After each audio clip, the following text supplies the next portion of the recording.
Eu peguei alguns dados aqui. Essa noite a gente quer falar um pouco sobre ansiedade. Acho que é um tema que pega para muitas pessoas, né? E principalmente nesse período de coronavírus, onde a gente tem que ficar em casa e ficar em isolamento. E a gente queria estar falando um pouco sobre isso. Vou arrumar aqui um pouco mais a tela aqui para minha mãe aparecer mais. Minha mãe é psicóloga. E ela trata bastante sobre esse assunto.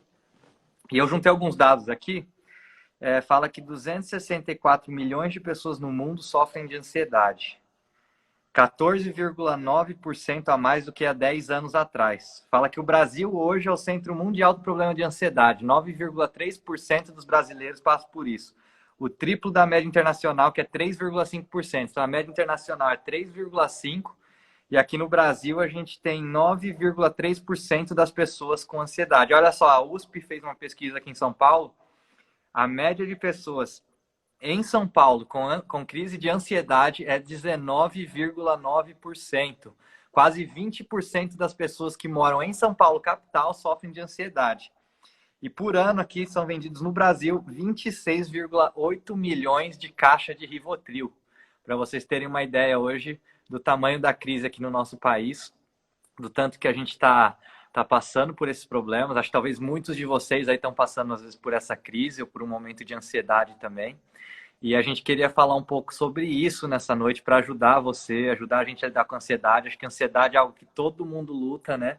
Pode ser que você lute com ela menos ou pode ser que seja algo mais constante na sua vida, mas é algo que todo mundo luta. A gente luta com ansiedade em relação ao futuro, em relação aos nossos projetos, em relação a várias coisas. E hoje a gente queria estar falando um pouco sobre isso. É um programa que eu vou estar começando agora, que chama Let's Talk. Quero fazer entrevistas e conversas com algumas pessoas ao longo desse ano, alguns amigos. E hoje nada mais especial do que poder começar com a minha mãe, psicóloga doutora Regina Sugihara. Obrigada pelo privilégio, hein, meu filho? E também fundadora da Brain Academy, que é a empresa que a gente tem na área de educação, inteligência socioemocional. E eu queria começar fazendo algumas perguntas. A primeira pergunta que eu...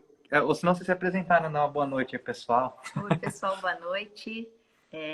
Nesse momento em que tantas pessoas estão sendo assoladas, né, pelo medo, pela ansiedade, é um prazer estar aqui e poder contribuir um pouco com as pessoas.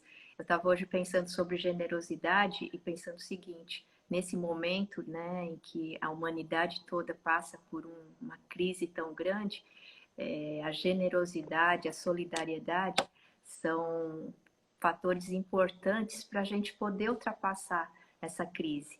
E eu acho que a generosidade significa cada um poder contribuir com alguma coisa, com aquilo que pode, para amenizar um pouco o sofrimento das pessoas.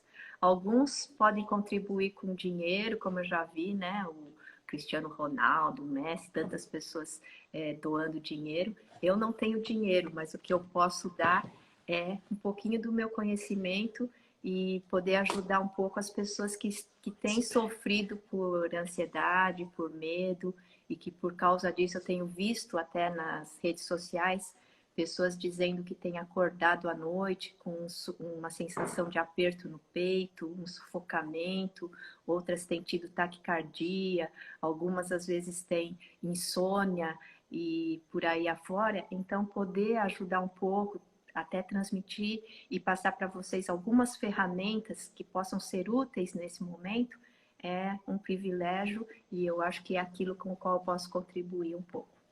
Então vamos começar então. Eu queria começar com você perguntando aqui que você pudesse falar um pouco sobre emoções. Existem emoções boas e emoções ruins? Com certeza, existem emoções que trazem sensações mais agradáveis e outras que trazem sensações desagradáveis. A própria ansiedade, ela tem um lado positivo e tem um lado excessivo que aí se torna muito desagradável, porque tem uma série de sintomas. Mas, por exemplo, a ansiedade é uma preocupação ou um estado de alerta, de tensão, por causa de uma capacidade que o ser humano tem de antecipar algo futuro. E antecipando o futuro, ele antecipa as dificuldades, os problemas, para tentar, de uma certa forma, se prevenir contra isso. Na verdade, é uma capacidade que nós temos. Então, por exemplo, se você tem um funcionário que ele é um pouco ansioso, é bom. Ou se uma pessoa que trabalha com você, porque ela vai se preocupar com os problemas e vai tentar evitar que aqueles problemas aconteçam. O problema da ansiedade, como toda emoção, Tiago, é quando ela ultrapassa um certo limite e aí ela começa a trazer uma série de consequências muito negativas para a pessoa. Por exemplo, a raiva, o medo, a ansiedade, a tristeza. Por exemplo, a tristeza é uma emoção muito útil na nossa vida, porque quando nós passamos por alguma dificuldade de perda, alguma coisa assim, nós sentimos triste e isso faz parte da nossa vida, até uma forma da gente colocar para fora alguma coisa que nós estamos sentindo dentro de nós. Só que a tristeza, quando ela fica excessiva, aí vira a depressão. Então, quando nós falamos de saúde mental e emoções, agradáveis ou desagradáveis, a gente pensa num certo equilíbrio. Tudo que vai para um excesso, para um desequilíbrio, causa consequências e podem trazer o que a gente chama de transtornos ou acarretar até mesmo doenças Mas quais são físicas. os sintomas de uma ansiedade saudável e uma ansiedade já doentia? Qual que é a diferença? Porque Como é que a gente reconhece isso? a ansiedade, por exemplo, é um estado de alerta, né? Para você se preocupar com algum tipo de problema. Quando que ela fica doentia? Quando você tem uma série de sintomas no corpo, por exemplo, começa a ter aquela sensação o tempo inteiro de tensão, seus músculos todos tensos, você tem taquicardia, você pode ter sudorese, alguns começam a ter tontura, labirintite, coisas desse tipo. Na mente, você não consegue parar de pensar aquele tipo de preocupação que se repete. A gente fala que parece até um cachorro correndo em volta do rabo. Você só pensa aquilo o tempo inteiro, aquilo não sai da sua mente.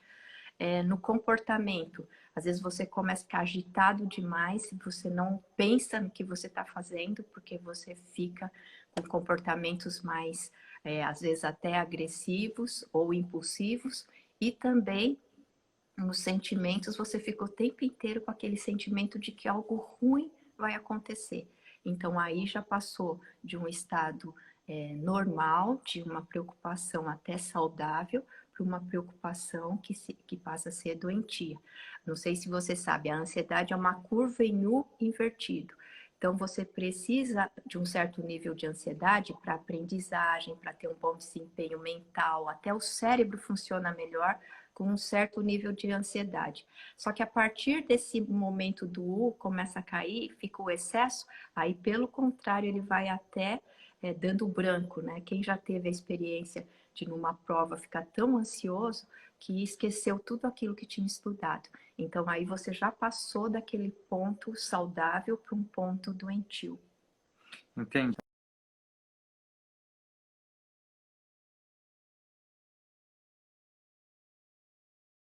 Uma travada aqui. Voltamos. Eu queria saber também se a ansiedade ela tem a ver com traumas. Um dos transtornos de ansiedade grandes se chama estresse pós-traumático. Sim, quando a pessoa passa por uma situação de muito perigo. Por quê? A raiz da ansiedade é o medo. O medo, a insegurança, a preocupação. Então, quando a pessoa passa por uma situação em que ela teve muito medo, que seria o conhecido trauma, ela pode posteriormente depois ficar com essa possibilidade de pensar que isso possa voltar a acontecer o tempo inteiro. Então, é o que a gente chama de estresse pós-traumático. Agora, outra coisa, por que que algumas pessoas elas se sentem mais tensas e com mais medo diante de algumas situações do que outras? Porque ao longo da vida, a experiência, ela vai programando o seu cérebro, o seu sistema límbico, para reagir daquela forma. Aí você pode me perguntar como é que programa isso, né? Pela experiência, mas também pela interpretação dessa experiência que você vai tendo na vida, você vai programando o seu cérebro e há uma partezinha no seu cérebro que se chama amígdala, que seria onde dá o alerta de emoções negativas, como medo, a raiva, a ansiedade. E esse alerta, ele aciona todo um sistema corporal. E por que esse sistema aciona mais em você, por exemplo, do que em mim? Porque de uma certa maneira você programou o seu sistema. Vamos dizer que a Carol está assistindo aí, já entrou, ela tem medo de ave, né? De tudo que voa. Aí se ela vê, eu já fui na praia com ela várias vezes e às vezes eu não estava nem vendo pombo, porque meu sistema de alerta não se preocupa com pombo. Mas ela chega na praia, a gente já vê pombo em todo lugar, porque ela tem um sistema que ela programou para isso e quando ela vê alguma pomba, alguma ave, ela já fica com aquele medo. Então, como é que a gente programa isso? Através de experiências, interpretações de experiências, pensamentos que você vai tendo. Ah, eu nunca. Por exemplo, você tem uma situação em público, você vê uma pessoa dando uma palestra e você pensa assim, nossa, se eu tivesse no lugar dele, eu ia estar tremendo. Você só pensou, mas de uma certa maneira, isso você está programando o seu sistema emocional para ter uma reação. O dia que você se vê na frente do público, você já tem um programa de que você não vai conseguir. E pode ser que a sua reação emocional seja de ansiedade, seja tão forte que você realmente tem um branco e não consegue continuar a falar.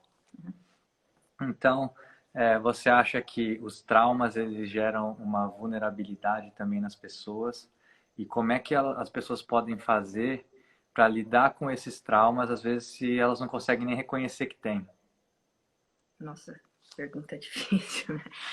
Se elas no primeiro, Acho que muita coisa que a gente vive, às vezes, são traumas que a gente viveu de coisas no nosso passado e que isso também gera um certo tipo de ansiedade, porque, como você falou, às vezes um trauma bloqueia você de fazer algumas coisas, só que às vezes você não consegue reconhecer de onde esse trauma vem também, né? Que gera esse tipo de ansiedade que te gera o bloqueio. Como é que a gente faz para reconhecer, perceber e reconhecer de onde vem esses traumas e como também lidar com esses traumas? Tá, não sei se toda vez é necessário reconhecer sempre da onde vem, mas é necessário ter um reconhecimento de que aquilo não é saudável ou de que aquilo está te atrapalhando. E como é que você percebe isso?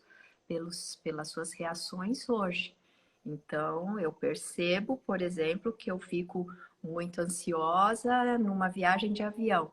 Talvez eu não sei da onde vem tanta insegurança, mas eu percebo já logo que quando eu entro no avião já começo a ter tontura, a ficar suando. Então eu percebo que eu tenho uma dificuldade e que talvez eu precise trabalhar alguma coisa na minha vida caso eu queira vencer isso.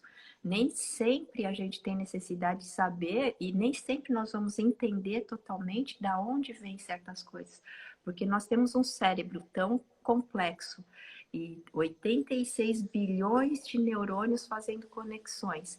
E as primeiras conexões que nós fizemos na vida, muitas são totalmente inconscientes, automáticas. Você não tinha uma cognição para pensar assim, poxa, estou passando por isso e isso é um grande problema para mim. Não.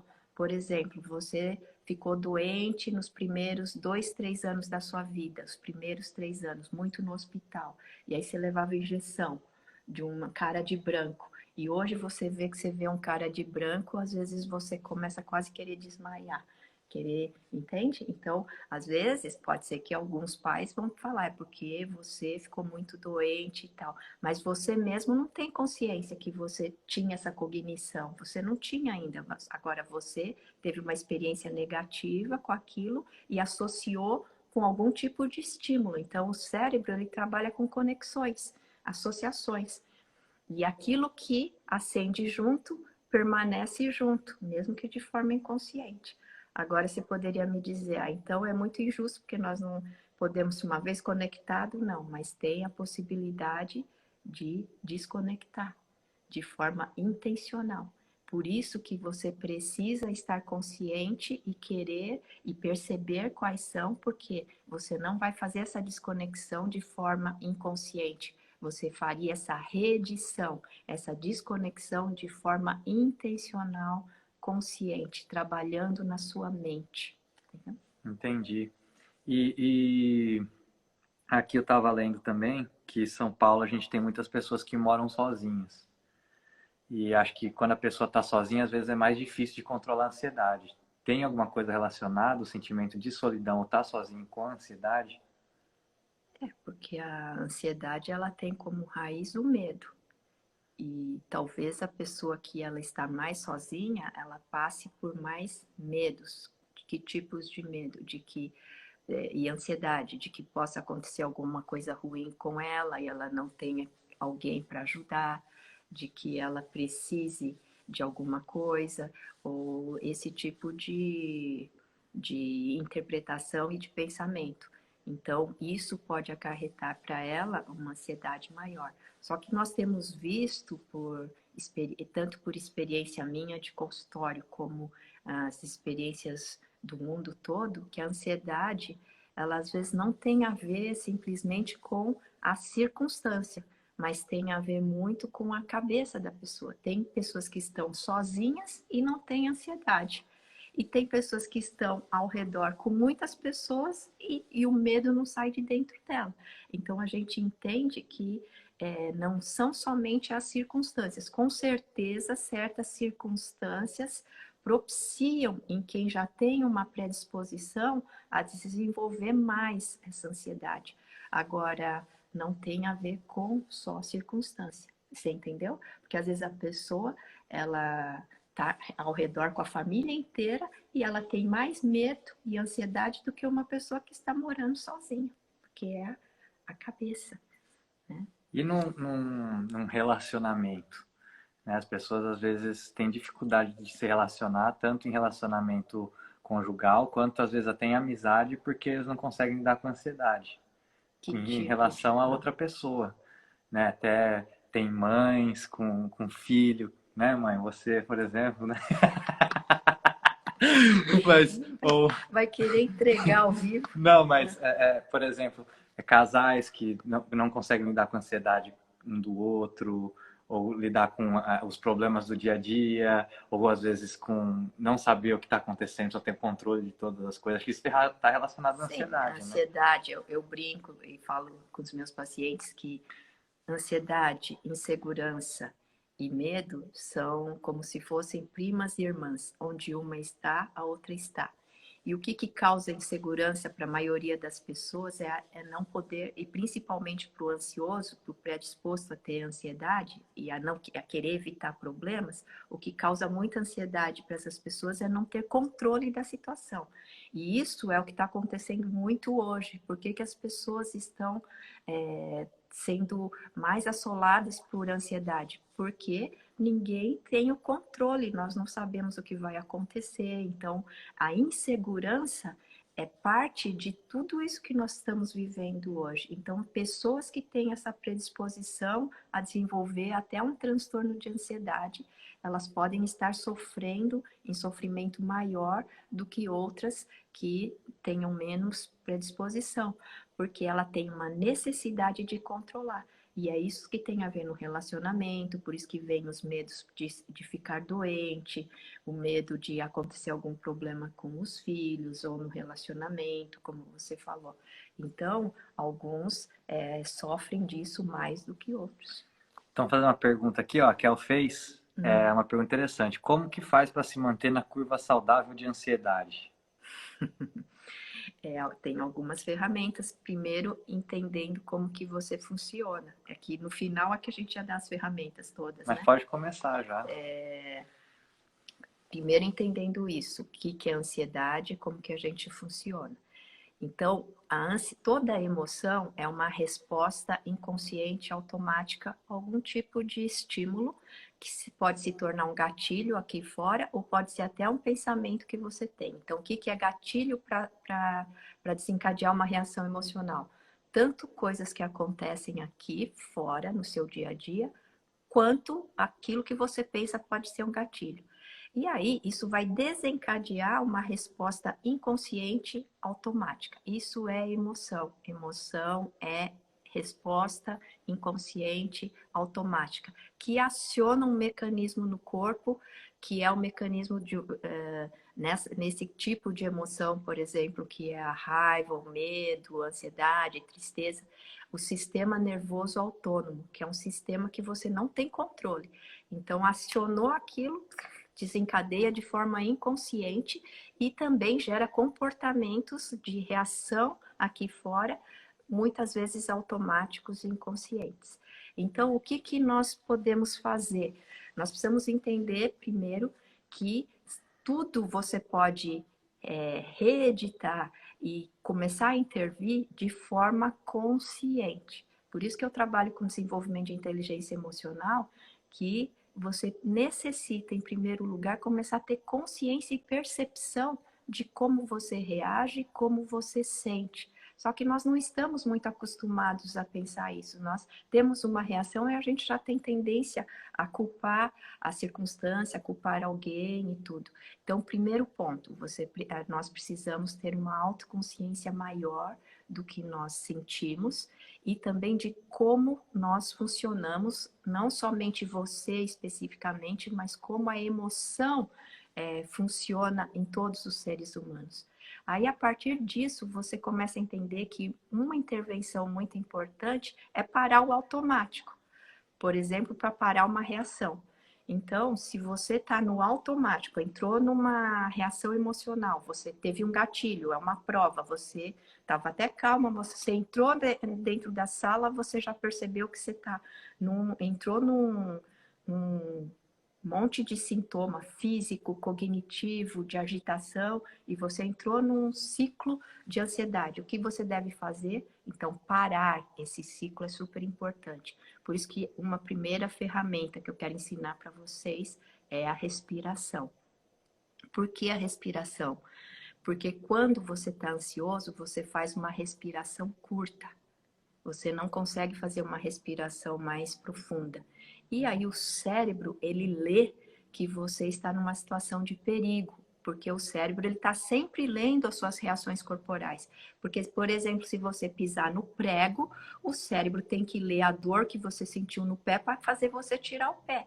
Então, o cérebro está constantemente lendo. E quando ele lê que a sua respiração está curta, ele entende perigo, perigo, ele aciona ainda mais o sistema nervoso autônomo, que é aquele sistema que você não tem controle. E aí você vai piorando, ao invés de melhorar, porque daí desencadeia uma série de reações, encadeia mesmo. Então, o que fazer? Respirar. Quando você está ansioso, você não consegue fazer uma respiração profunda, por isso eu vou ensinar para vocês a respiração. A respiração você pode fazer assim, ó. 1, 2, 3, puxando pelo nariz. 1, 2, 3, parando. Nem puxa e nem solta. E 6, você vai soltar pela boca. Então, você faz aí. Vai. 1, 2, 3. 1, 2, 3. 1, 2, 3, 4, 5, 6. 1, 2, 3. 1, 2, 3. 1, 2, 3, 4. Quando você começa a fazer essa respiração, o cérebro lê: ah, não tá com uma arma apontada para a cabeça, não tem ninguém querendo matar ele. Ele tá na praia. Aí ele acalma, aquieta lá dentro. Entende? Então, a respiração não é simplesmente um exercício bobinho e tal. A respiração, ela ajuda a parar o automático que você estava, aquele ciclo automático, e ajuda você a voltar, e aí a possibilidade de você pensar. Abre de novo a parte cognitiva e você tem a possibilidade de pensar numa outra reação, numa solução. E aí, quando você pensa, aí começa, por exemplo, você está na prova, que eu dei o exemplo da prova, você começa a poder raciocinar e até lembrar aquilo que você estudou. Então, lembra, a respiração, ela não é só um comportamento zen. A respiração, ela vai desligar o automático e te dar a possibilidade de acionar uma outra área do cérebro que vai te ajudar nessa hora. Essa é uma primeira ferramenta. Tem outras. Quer que eu dou as outras? Opa, vamos lá. Tem muitos ansiosos aqui, né? Matheus Assato aí, que eu sei que é ansioso, tá assistindo, tá me zoando aí, mas eu te conheço, viu? Deléo então, também, ó. Então, o Deléo já ajudei, né, Deléo? Então, olha aqui, ó. A respiração, primeiro ponto. Segundo ponto, você precisa falar com você mesmo. como você falaria com um amigo. Porque o seu cérebro, ele tem um O funcionamento... Edmilson aí também, O ó. seu cérebro tem funcionamento automático e ele sai funcionando sozinho e reagindo. E então você falar, ter o que a gente chama de um autodiálogo é uma ferramenta super importante. Fala com você mesmo. Eu falo muitas vezes comigo. Não tem nenhuma arma apontada para minha cabeça. Calma. Então, por exemplo, eu tenho e tinha muita dificuldade de falar em público. Então, quando já chegava assim, porque eu tive uma experiência traumática na infância. Você não sabe, né? Já contei? Do quê? Que eu fui na peça de teatro e as freiras não deixaram eu ir no banheiro e eu fiz xixi na calça lá na frente de todo mundo na hora do teatro. Nossa, depois, quando eu ia na frente, já só de estar na frente, olhar para as pessoas, o coração já começava a bater, já parecia que até eu ia fazer xixi na calça de novo, tremer. Então, o que aconteceu? Eu fiquei com isso. Cada vez que eu me via naquela situação, nem pensava, mas já acionava todo um sistema do corpo de reação, né? De ansiedade e de medo. Então, isso... Por que eu comecei a falar isso mesmo? Que você está dando a ferramenta de falar com você mesmo. Isso. Então, o seu cérebro, ele entende que você está numa situação de perigo. E quando você fala para ele, calma, não tem nada grave acontecendo, não tem nenhuma arma apontada na sua cabeça, quando você está em público, por exemplo, você pode fazer isso em milésimos segundos, você pode fazer a respiração, você pode falar com você mesmo e se acalmar, isso vai nos acalmando. Então, várias vezes, quando eu comecei a dar palestras, quando eu entrava em público, eu tinha que acionar isso. E aí a gente usa uma estratégia, né, que todo pregador usa, você usa também, né? O quê? Fala aí pro seu vizinho, não sei o quê, enquanto isso você se acalma. Aí você chegou e de repente, às vezes, você tem aquela reação automática, inconsciente, de um gatilho que você nem esperava ter naquela hora. Então você se acalma, dando um tempo para você, e muitas vezes você usa essa estratégia, manda alguém virar para o lado e falar com o outro. Enquanto isso, você respira e você fala para você mesmo, calma, que não tem nada grave acontecendo. Quando você fala isso, o seu cérebro, não tem nada grave, porque muitas coisas nós fazemos no automático. Por exemplo, você abaixou a cabeça de forma automática aí. Se eu falar levanta a cabeça, você levanta. Então, o cérebro e o corpo inteiro têm um funcionamento por duas formas. Uma automática, que você não tem controle, mas tem o intencional, que você pode utilizar o tempo inteiro. Então, usa o intencional para superar e parar um funcionamento automático. Então, falar com você mesmo, falar com o seu próprio cérebro. Isso ajuda muito. E tem uma terceira ferramenta que aí é para quem está com aquela ansiedade que não consegue parar de pensar algo negativo. E aquele pensamento fica que nem uma assombração em cima de você. E se você ficar doente? E se agora sua família ficar doente? E se sua mãe morrer agora? Eu tive uma pacientezinha de 10 anos que eu perguntei para ela uma vez, 10 anos, se eu colocasse um plug aqui, pim, e a gente projetasse o que passa na sua cabeça, que tipo de filme seria? Ela estava com transtorno de pânico, que é um transtorno de ansiedade. Ela disse para mim, seria um filme de terror. Eu falei, por quê? Porque eu não consigo parar de pensar o tempo inteiro, e se minha mãe morrer? E se minha mãe morrer? E na verdade a mãe dela estava vendendo saúde. E ela estava com transtorno de pânico, pensando na possibilidade da mãe dela morrer. Aí nós começamos a trabalhar, a conversar, a entender que era só um pensamento e que ela podia combater esse pensamento. Ela poderia conversar com esse pensamento. Aí vinha o pensamento, se a minha mãe morrer? Falei, tá, o que você tem que falar com esse pensamento? Sua mãe está doente? Ela falava, não, minha mãe não está doente, mas a minha mãe pode morrer. Sim, sua mãe pode morrer, mas todo mundo vai morrer um dia. Mas quem disse que sua mãe vai morrer agora? Aí ela começou a aprender a conversar com aquele pensamento que assombrava a vida dela. Como muitos de nós agora estão com esses tipos de pensamento. E se a economia ficar ruim? E se isso durar mais que 2 meses? E se minha empresa falir? E se faltar dinheiro para mim? Você tem que olhar de frente para esses pensamentos, sentar com eles e fazer um diálogo com cada um desses pensamentos e conversar. Tá bom, se isso acontecer, qual que é o pior que pode acontecer? O pior que pode acontecer é que eu vou perder a empresa. Tá, se você perder a empresa, é muito ruim, mas é a morte? Não. Assim como eu construí uma vez, eu posso construir uma segunda vez. Pronto, a sua emoção, a sua ansiedade vai baixar para um nível normal, porque o transtorno de ansiedade é quando você superestima um pensamento negativo antecipatório. Sim, a possibilidade de morrer, tem a possibilidade de morrer, tem a possibilidade de acontecer, tem a possibilidade de acontecer, mas nós temos que peitar esses pensamentos, conversar com eles para que essa ansiedade baixe. Né? Eu conto sempre a experiência de quando eu tive câncer, né? E tive o diagnóstico de câncer, então tinham dois pensamentos que me assolavam, vinham na minha mente o tempo inteiro, que eu tive que combater, aprender a combater. Um deles era, e se você morrer? E se você morrer? Seus filhos são pequenos, e se você morrer? Eu pensei, bom, um dia eu vou morrer. Um dia todos nós vamos morrer. Só que eu só vou morrer, eu creio muito em Deus.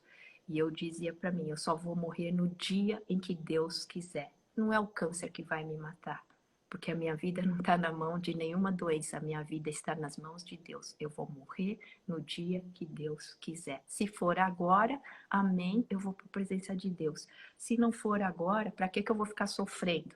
Né? Aí vinha um outro pensamento na minha mente. Sofrer. Sofrer você não aguenta. Porque há muitos ansiosos têm medo de sofrer. A ansiedade é uma doença de quem tem medo de sofrer.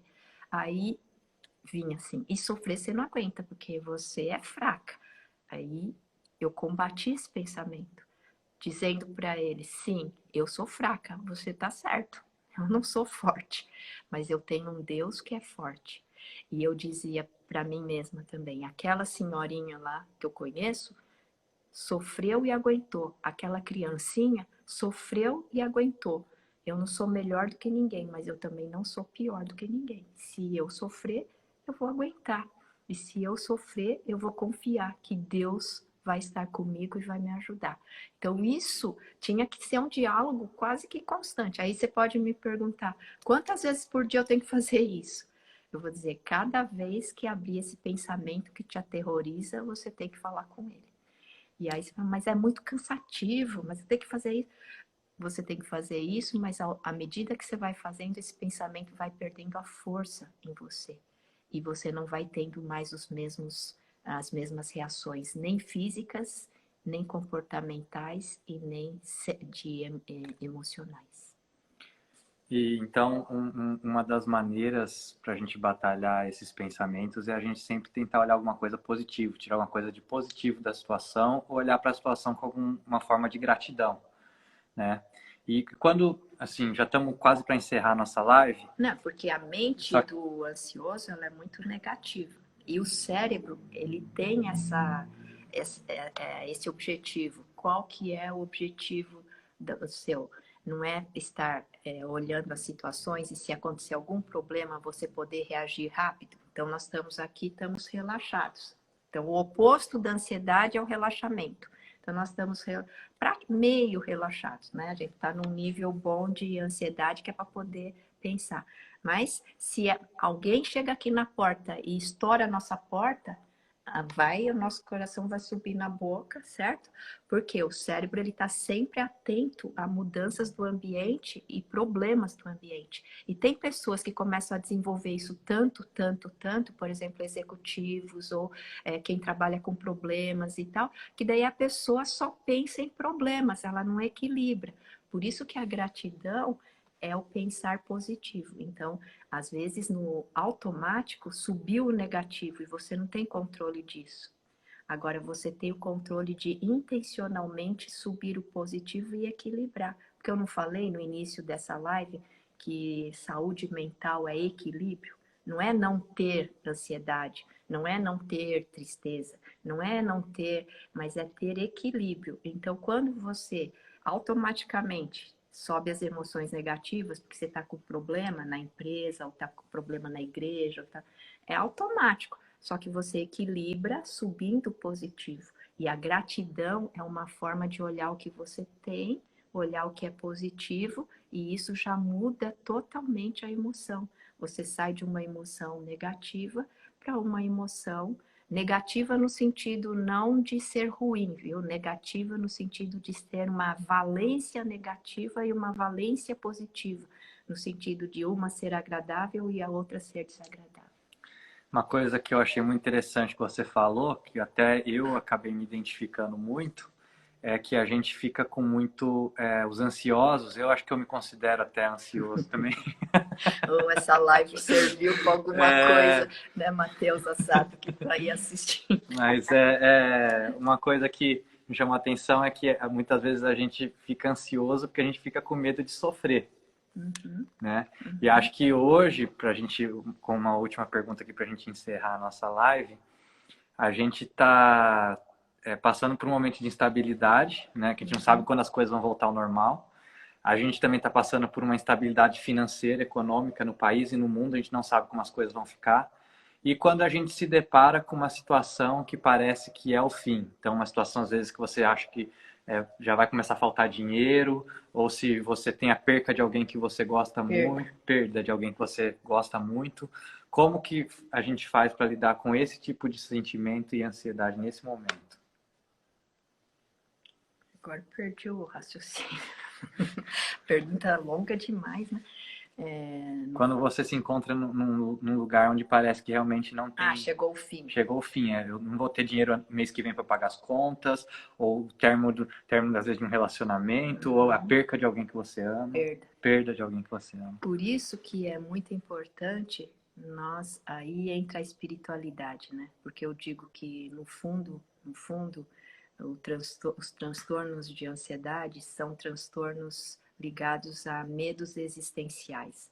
É medo de sofrimento, medo da morte, esses medos, mas se disfarçam por outros, né? De faltar dinheiro e tudo, mas é o medo do fracasso, é o medo da morte e o medo de sofrimento e tudo isso. Então, é muito importante nós buscarmos desenvolver uma espiritualidade, crer em algo além só dessas coisas que são temporais e passageiras, né? Então acabei de dar o meu testemunho de que o que me ajudou é crer em Deus, de que Ele estaria comigo em todo o tempo. Então foi isso, embora eu conhecesse a psicologia e soubesse de tantas coisas, me ajudou a psicologia no sentido de ter essa ferramenta de não fugir dos meus pensamentos, mas questioná-los, conversar com eles, ir fundo na conversa, mas não fugir. Agora, me ajudou, o conteúdo que ajudou é a espiritualidade, é crer em Deus, é saber confiar em Deus, né? Então, isso tudo, eu acredito que o ser humano é um ser biopsicossocial, espiritual, ecológico. Tudo nosso corpo é muito importante e é ligado com o nossa psique, que é ligado com a socialização, as pessoas são importantes para nós, que é ligado também com o ambiente, que se não tiver água, não tiver isso, a gente também não vive, e é ligado com o nosso espiritual. Integrar tudo isso é desenvolver uma vida saudável. Então, quem tem uma vida espiritual saudável pode desenvolver uma emoção saudável, e a emoção saudável ela vai desenvolver um corpo mais saudável, e uma coisa está interligada com a outra. Então, esse equilíbrio na nossa vida é super importante. Legal, então, acho que tá aí para vocês, não quero me prolongar demais, espero que tenha sido... Que horas são? 8h41. Vê se alguém tem alguma pergunta. Alguém tem alguma pergunta que quer fazer? Eu posso responder. Aproveita, porque eu não vou fazer live todo dia. A gente já está para encerrar já a nossa live aqui. E acho que uma coisa que eu entendi que é muito importante, estava até lendo num livro hoje, sobre empresas que são bem-sucedidas, e uma das coisas que ele fala é a gente encarar a verdade, né? Então, muitas vezes, a gente tem que encarar a verdade e resolver o problema, ao invés de só ficar pensando no quanto aquele problema vai trazer sofrimento, no quanto ele vai ser ruim para nós, né? E uma pergunta que é importante. Pensar em excesso, mesmo que seja um conteúdo positivo, causa ansiedade. Então, pensar é bom e é ótimo, mas pensar em excesso é caminhar para a ansiedade. Então, de uma certa maneira, monitorar a sua mente, buscar ferramentas que te ajudem a desacelerar um pouco. Tudo isso é muito importante para a sua saúde mental, para a sua saúde psicológica. Então, muitas vezes as pessoas acham que podem acelerar e que pensar, ninguém não paga imposto, né? Pensar, mas vai gerar doença. Então, você tem que buscar ferramentas também para aquietar, para se acalmar. E tem pessoas que têm ansiedade porque elas têm medo de parar.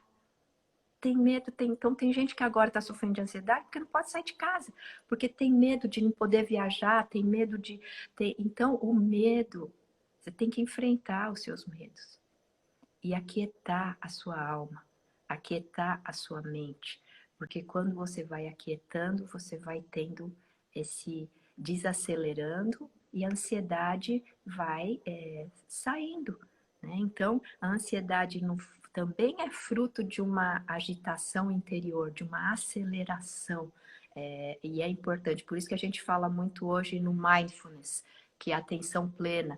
Por que que o mindfulness ajuda? Porque é um exercício de você trazer a sua mente, o seu pensamento para o aqui e agora e não deixá-lo ir para onde ele quer. Tem gente que tem medo de parar, porque quando ele para, como ele não tem nenhuma gestão da sua própria mente, quando ele para, só vem pensamentos que agitam e que ele não se sente bem. Então fica o tempo inteiro fugindo, o tempo inteiro tem que fazer outras coisas porque não pode parar. Não, parar é super importante. Não tenha medo do que está dentro de você. Enfrente isso tudo. E você vai alcançar respostas, e você vai alcançar paz, e você vai alcançar uma tranquilidade. E enquanto a gente foge de tudo, e principalmente dos pensamentos e dos nossos medos, a gente acaba ficando mais doente. Tá? Estão falando, a minha filha está falando que é para parar. Eu vou ler aqui Filipenses só 4, 6 a 8 para a gente encerrar. Fala, não andem ansiosos por coisa alguma, mas em tudo, pela oração e súplicas e com ações de graça, apresentem seus pedidos a Deus.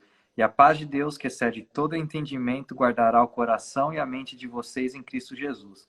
Finalmente, irmãos, tudo que for verdadeiro, tudo que for nobre, tudo que for correto, tudo que for puro, tudo que for amável, tudo que for de boa fama, se houver algo de excelente ou digno de louvor, pensem nessas coisas.